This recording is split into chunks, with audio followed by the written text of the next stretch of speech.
All right, what is up, guys? And in this video, I'm going to show you guys how to get your statements from E-Trade on the E-Trade website or app from the E-Trade from Morgan Stanley Company. So here we have our account, and what we're going to do is we are going to start off from the home page.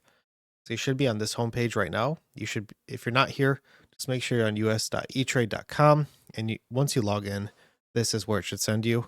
If you're not, just click at the top left, and it'll send you back to this page. Now to get our statements, all we're going to do is we are going to click Documents up at the top right, and we're going to go to Documents and Statements.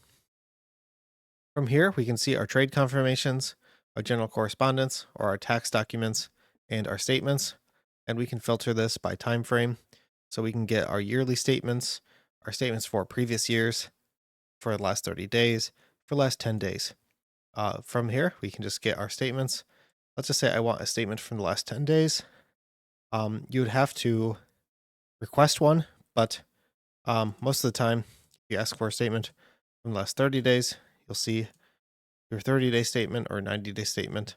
Maybe they only do it every 90 days without requesting a statement, but I think you can request support to send you a statement and they will send you one. Yeah, that is how to view your statements on E-Trade. Hope this video helped you guys out and have a great day and enjoy.